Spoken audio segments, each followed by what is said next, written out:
My name is Earl McKenna, and I've spent 53 years pulling things from the ocean that most men don't believe exist. Tonight, I'm going to tell you about the night that changed everything, the night I learned that the sea doesn't just take from us, sometimes speak.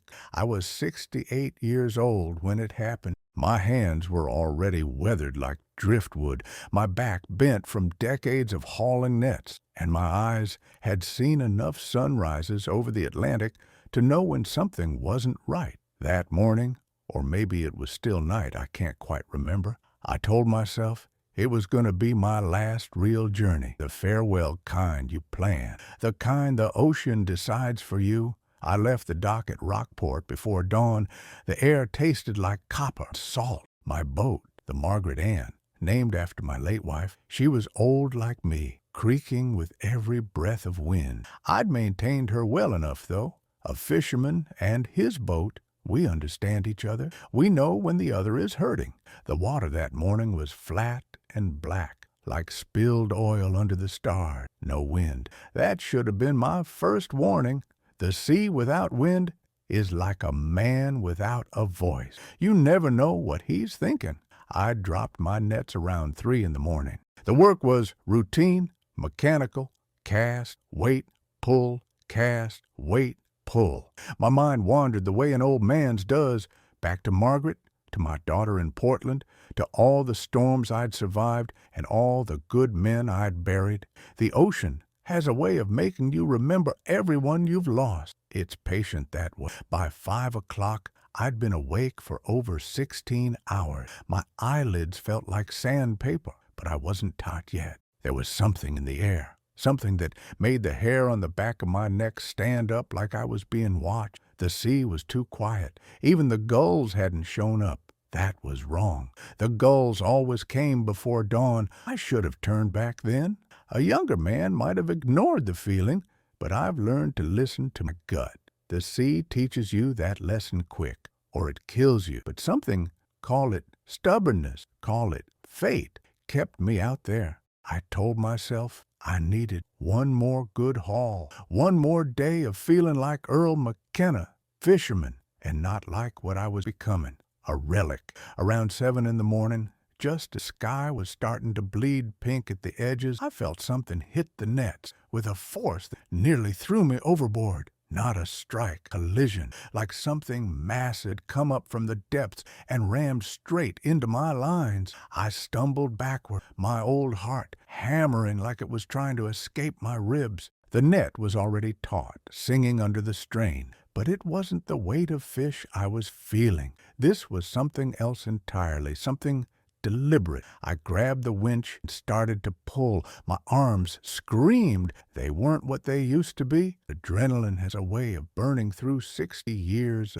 The net came up slow, heavy, dripping. The tear, not a small hole where something had wriggled.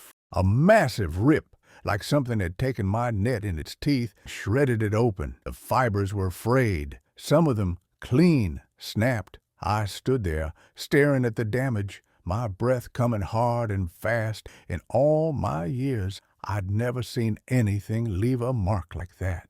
I looked back at the water the net had been. There was something out there. I couldn't see it anymore, just the gentle swell of the Atlantic, indifferent and dark. But I felt it, watching, waiting, the way you feel eyes a crowd, that prickling sensation that runs down your spine and tells you living, studying. My hands were shaking. I started to haul in what was left of the net. Most of the catch had scattered, spooked by whatever had torn through like a ghost made of teeth and muscle. But a few fish remained, mackerel and cod, nothing special. Ordinary, safe. I checked the time, 7:15. I'd been out here for over 20 hours without sleep. My vision was starting to blur at the edges. Logic told me to head back to port, get some rest, maybe chalk this up to exhaustion and imagination. But then I saw it again, just for a moment, a flash of something massive breaking the surface about 200 yards off the starboard side. Not like a fish breaching, like something rising, something that belonged to deeper places than I'd ever dared to explore. And I swear, on Margaret's grave, on every good memory I have, I heard it. Not with my ears exactly, with something deeper, a call, a song, or maybe just my mind finally cracking under 20 hours of fatigue, and I don't know why I decided to follow. Maybe I was too tired to think straight. Maybe the sea was already pulling me toward whatever was going to happen next. Maybe I was just an old man who'd spent too long alone. The prospect of something impossible was more interesting than going home to an empty house. I fired up the engine. The Margaret Ann groaned to life, her diesel engine rattling like she was as confused as I was. I pointed her toward where I'd seen the disturbance and pushed forward, cutting through the dark water toward something I didn't understand, couldn't name. The sun was rising now, painting the sky orange and red. Beautiful, the kind of sunrise that makes you believe the world is still good, still worth being alive for. But the sea around me was wrong, too flat, I was so focused on the water ahead that I almost didn't notice the exhaustion creeping up on me like fog rolling in from the horizon. My eyelids were heavy. My thoughts were getting slippery, hard to hold on to. 20 hours without sleep. The oldest rule on the water is that you don't push yourself like the sea punishes arrogance. But I wasn't thinking about rules anymore. I was thinking about whatever had torn my net to pieces. Whatever was singing to me in a language no understood. And I was thinking about how it had known my name. The exhaustion hit me all at once,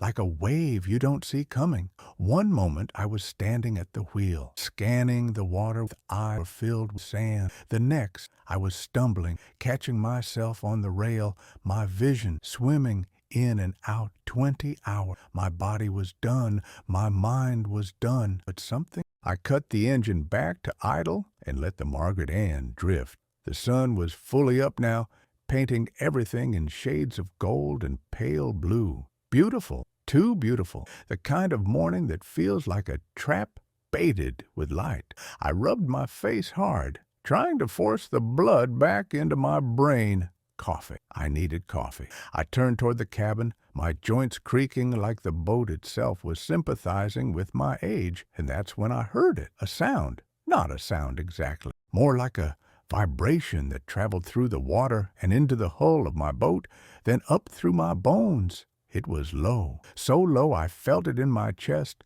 more than I heard it. And it was sad. Impossibly sad. Like something vast and ancient was singing a funeral song. Froze. The water around the boat began to ripple, even though the morning was still and windless. The ripples grew wider, more violent, moving outward in concentric circles from a point 50 yards ahead of me. Something was rising, not surfacing like a whale coming up for air. Rising, deliberate and slow, like an elevator coming up from the depths of hell itself. I should have started the engine, should have run. Instead, I walked to the bow and waited. The water bulged up, and then I saw back, massive, dark as slate, covered in what looked like scars and barnacles. It broke the surface with a sound like a mountain exhaling. Water cascaded off it in torrents, and I realized, with a jolt of pure animal terror, that what I was seeing was only a fraction of the creature's size. Most of it was still below. My legs went weak. I gripped the rail, my knuckles white, my breath coming in short, sharp gasps. Fish? This wasn't anything I had a name for. The creature turned slowly, and I caught a glimpse of a fin, not a dorsal fin, an eye the size of a dinner plate, dark and intelligent, and so full of knowing that I felt my sanity tilt sideways. Then it was gone, just like the creature sank, and the water smoothed over like silk, like nothing had happened. The only proof it had been real was the wake it left behind, waves that rocked the Margaret Ann hard enough to make me grab the rail with both hands. I stood there for I don't know how long, my heart hammering, my breath ragged. My rational mind was screaming at me that I'd imagined it, exhaustion, hallucination. 20 hours without sleep playing tricks on an old man's brain, but I knew better. I'd spent my whole life reading the water, reading the sky, reading the thousand small signs that separate from and everything, the vibration in my bones, the displacement of water, presence I felt like pressure in my ears, told me something was absolutely real. "Hello?" I called out, my voice cracking. Stupid, insane, but I called anyway. "What do you want?" The water erupted. It came up from directly beneath the boat, a shape so massive and dark that for a moment I thought the entire ocean was attacking. The bow lifted, actually lifted out of the water, and I was thrown backward, my old body slamming hard against the cabin wall. Stars exploded in my vision. Pain shot down my spine, but I was still conscious, still aware, and still staring into those eyes. The creature had come up on one side of the boat, and its head was out of the water. I could see the texture of its skin now, rough, scarred, ancient. It was covered in marks that looked almost like writing, like something had carved messages into its hide over centuries. Its eye fixed on me, and in that moment I understood something that no man should understand. This thing was intelligent, not just animal smart, thinking, reasoning. Jesus! The creature made a sound, that same low vibration, and opened its mouth. I expected teeth, rows of them arranged like some nightmare's smile. Instead, I saw something else, a throat, a passage into darkness, and something glinting in that darkness, something that looked almost like light. It was trying to show me something. The boat tilted again as the creature shifted its weight, and suddenly I understood what the thing was going to capsize. It was going to drag me into the water, was going to drown, and no one would ever know what Earl McKenna. They'd find the Margaret Ann floating empty, maybe my body washed up on shore a week later, bloated and unrecognized, and they'd assume I'd had a heart attack or fallen overboard. I staggered toward the cabin, my mind screaming at me to find a weapon, something, anything, to defend myself. My fishing knife was in the cabin. Not that it would do any good against something that could lift my boat out of the water, but it was something. It was action, and action was what I needed to stay sane. I was halfway to the cabin door when the creature screamed. It was a sound like nothing I'd ever heard. Not a roar, not a howl. A sound that seemed to come from beneath the earth itself, from deep places where light doesn't reach and pressure crushes stone into powder. The noise was so loud, so physically present, that I fell to my knees, my hands over my ears, blood trickling from my nose. When the scream stopped, there was only silence. I looked up, slowly, expecting to see the creature descending on me. Instead, I saw something that made my blood run cold in a different way entirely. The monster crying. Water was streaming from its eye, actual tears mixing with the seawater that covered it. And in its expression, the set of that massive alien face, I saw something I recognized, something I'd felt 1,000 times my own life. Grief. What happened to you? I asked, the words coming out before I could stop them. What did the world do to you? The creature closed its eyes. For a moment, I thought it was going to disappear again, sink back into the depths, and leave me to wonder if any of this was real. But instead, it did something else. It breathed. I could see the water moving in and out of its blowhole, because that's what it was, I realized. A whale, some kind of whale, but nothing I'd ever read about, nothing that was supposed to exist. It turned its massive head and looked at me again. The eye opened, and in that gaze I saw something that broke my heart. Recognition. This creature knew what loneliness was. It knew what it was to be the only one of its kind, to carry a burden so heavy screaming wasn't enough to release it. I stood up, slowly, my whole body shaking. I walked to the rail just a few feet from that enormous head, and I reached out my hand. Every survival instinct I had was screaming at me not to. One swipe of that creature's tail, and I'd be obliterated. But I did it anyway. My fingers touched, scarred. I was warm, alive, real. And underneath that warmth, I could feel the pulse of it, a heartbeat so slow and so deep that it seemed to move through the entire ocean. This wasn't a monster. This was a being, a conscious, suffering, impossibly ancient being that had somehow decided that an old fisherman in a boat named Margaret Ann was worth approaching, was worth trusting. The creature made that low, sad sound again, and this time it didn't frighten. This time it sounded like gratitude. We stayed like that for what might have been seconds. Time felt strange. My exhaustion had vanished, burned away by adrenaline and wonder. I wasn't thinking about how long I'd been awake anymore. I was just here, in this moment, touching something that shouldn't exist, and feeling more alive than I had in years. Then the creature began to sink. Slowly, gently, it withdrew its head back into the water. But before it disappeared completely, it did something that would haunt me for the rest of my life. It opened its mouth one more time, and from that dark throat a sound came out. Not a scream a song. Mournful and beautiful, it washed over me like a wave, and I understood, not with my ears, but with something deeper, something ancient in my own bones, what it was singing about. Lost, loneliness, the weight of being I stood at the rail, my hand still out, not for creature. For all the years I'd spent thinking I was alone on this planet, only to discover my loneliness nothing paired to this thing carried, mast broken. The water closed over its back, it was gone. I stood there in the sudden silence, listening to my own ragged breathing, watching the ripples spread outward. The sun was climbing higher now. The morning was becoming just another morning. The sea was just another sea. But I wasn't Earl McKenna anymore. Something fundamental had shifted inside me. Some door that had been locked my whole life had been thrown open, and I knew with absolute certainty that whatever came next would never be the same. My net was still torn on the deck. My boat was still old and creaking, but I was different. I'd touched the impossible. It had touched me back. I looked down at my hand. There, on my palm, was a mark, thin and dark, like a brand, or maybe like writing. I couldn't read it, but I understood somehow that it meant some message, a sign, proof that what had happened wasn't a dream. That's when I realized something else. I still hadn't slept. 23 hours. My body was screaming for rest. But as I looked out at the water, at the place where the creature had been, I knew I wouldn't close my eyes. Not until I understood what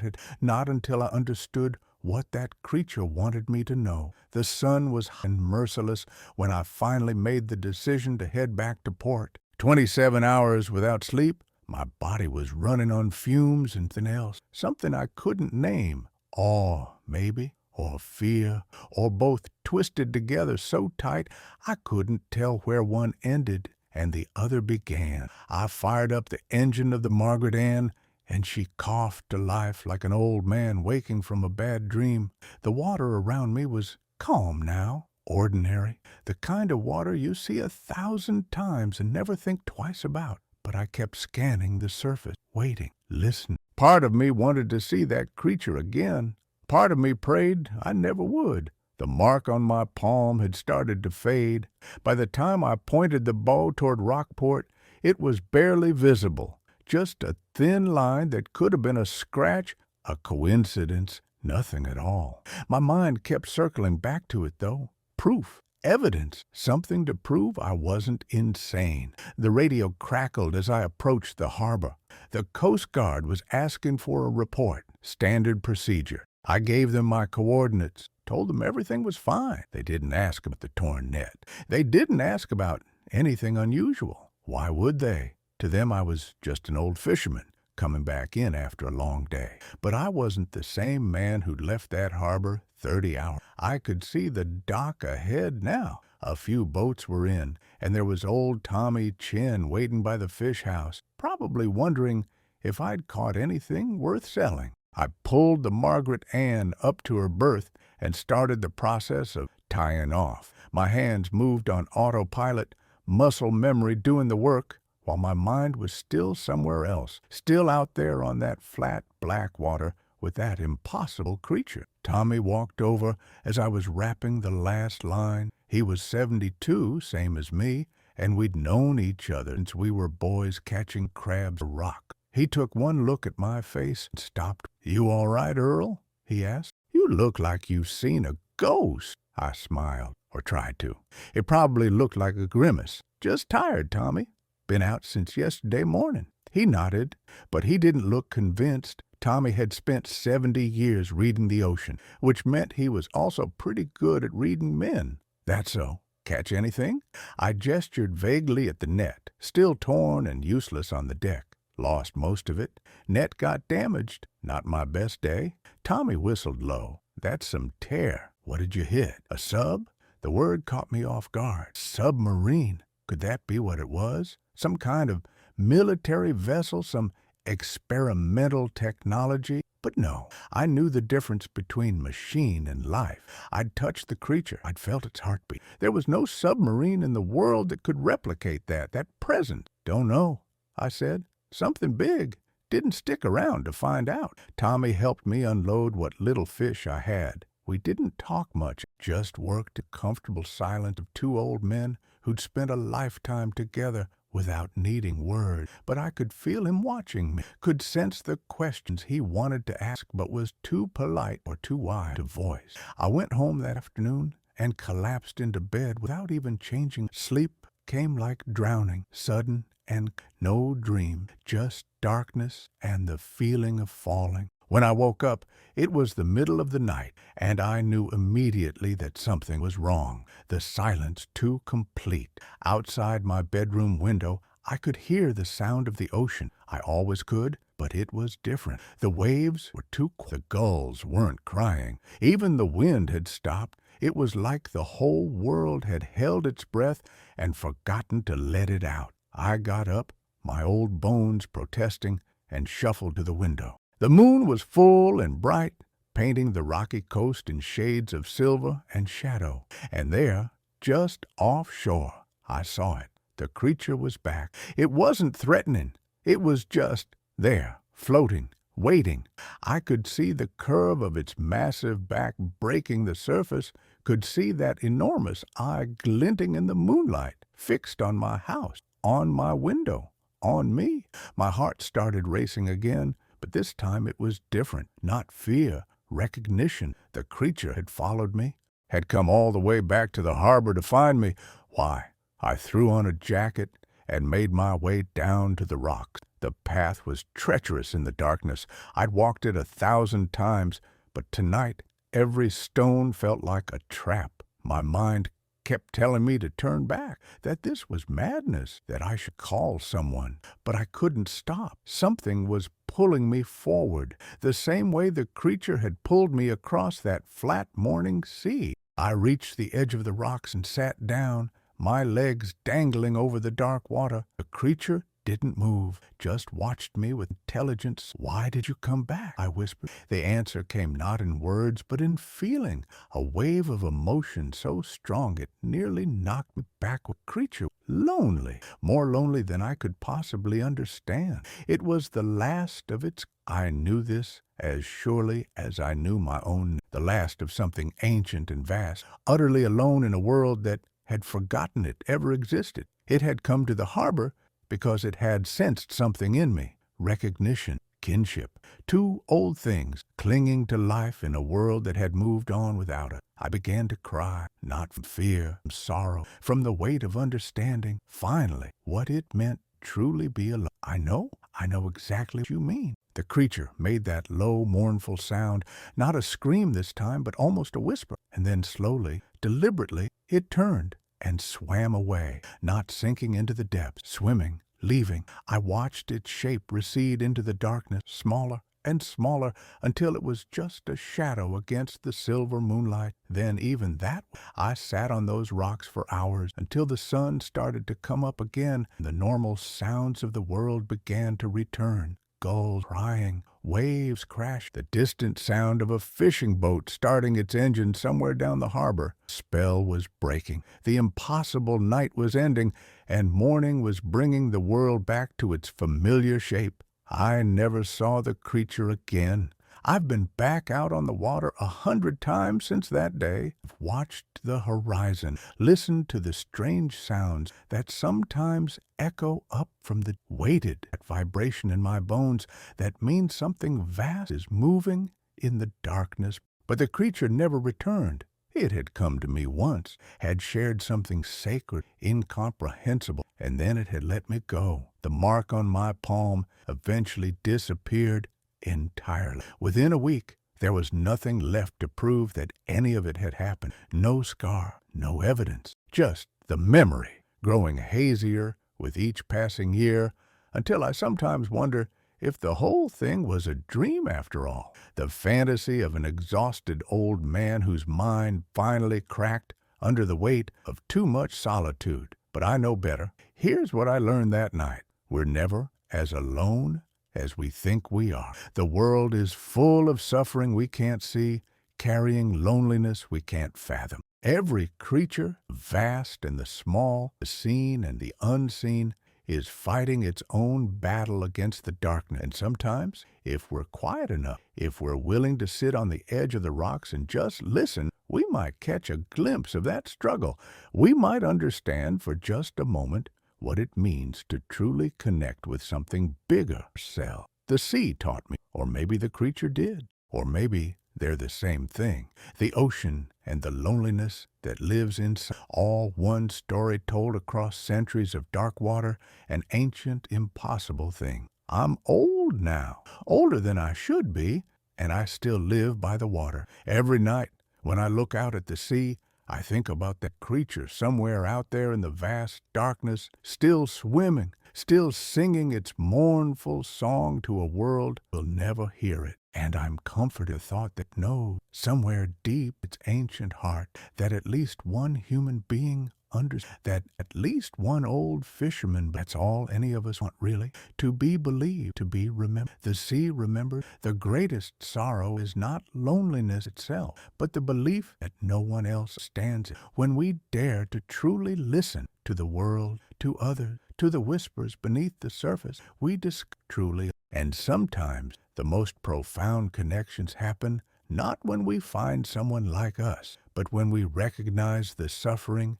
in another and say, I see you, I believe you, you matter.